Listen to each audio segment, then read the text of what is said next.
Pregnancy అనేది plan చేసుకునే వాళ్ళు ఫస్టే డాక్టర్ విజిట్ అవసరం లేదు అని అనుకోని ఇంట్లో ట్రై చేస్తా అనుకునేవాళ్ళు ఈ కిట్స్ అనేది వాడొచ్చనమాట. సో, బేసిక్‌గా ఓవ్యులేషన్ కిట్స్ అంటే ఏంటి? సో, ఇవి గూడా సేమ్ ప్రెగ్నెన్సీ కిట్ లాగానే ఉంటుంది. దాంట్లో ఏంటి అనంటే, యూజువల్‌గా మీ సైకిల్స్ గనక రెగ్యులర్ అయితే అరౌండ్ 12థ్ ఆర్ 13థ్ డే నుండి 18థ్ డే వరకి మనం ఓవ్యులేషన్ డేస్ అని అనుకుంటామనమాట. సో, ఈ డేస్‌లో మీరు నార్మల్ ప్రెగ్నెన్సీ టెస్ట్ చేసినట్టే యూరిన్ టెస్ట్ కనుక చేసినట్టయితే 2 లైన్స్ వచ్చినట్టయితే మీకు ఓవ్యులేషన్ అయ్యింది అని అర్థం అనమాట. అంటే ఈ కిట్ అనేది బేసిక్‌గా ఎల్‌హెచ్ హార్మోన్‌ని డిటెక్ట్ చేస్తుంది. సో, మనకు బేసిక్‌గా ఓవ్యులేషన్ అనేది ఎందుకు అవుతుంది అంటే, మన బాడీలో ఎల్‌హెచ్ హార్మోన్ అనేది పీక్‌కి సర్జ్ అవుతదనమాట. అంటే పీక్ లెవెల్స్‌కి ఎళ్లి డ్రాప్ అవుతదనమాట. సో, అది యూజువల్‌గా ఎగ్ అనేది రిలీజ్ అయినప్పుడు మాత్రమే రైజ్ అవుతుంది.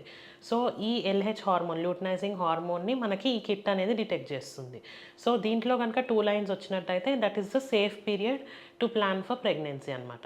సో, యూజువల్‌గా కొత్తగా పెళ్ళయ్యి ప్రెగ్నెన్సీ ప్లాన్ చేసుకోవాలనుకున్న వాళ్ళు, ఇప్పుడే డాక్టర్ విజిట్స్ అవసరం లేకుండా ఇంట్లోనే ట్రై చేసుకోవాలి అనుకునే వాళ్ళకి ఇది one of the best option అనమాట. సో, ఇలా ఓవ్యులేషన్ కిట్స్‌తో మీరు ఒక 3-4 సైకిల్స్ ఇంట్లోనే ట్రై చేసి అవ్వనట్టయితే గనక అప్పుడు మీ డాక్టర్‌ని గనక కలిస్తే వాళ్ళు ఫర్దర్ టెస్ట్స్ అనేవి డీటెయిల్డ్ ఇవాల్యుయేషన్ అనేది ప్లాన్ చేస్తారు. సో, మీరు గనక ఇంట్లోనే ప్రెగ్నెన్సీ ప్లాన్ చేసుకోవాలనుకున్నట్టయితే ఓవ్యులేషన్ కిట్స్ అనేవి మార్కెట్‌లో ఈజీగా అవైలబుల్ ఉన్నాయి. ఇవి one of the best option to plan pregnancy at the comfort and is at home అనమాట. సో, ఈ వీడియో గనక మీకు నచ్చినట్టయితే please like and subscribe for more such information. Thank you.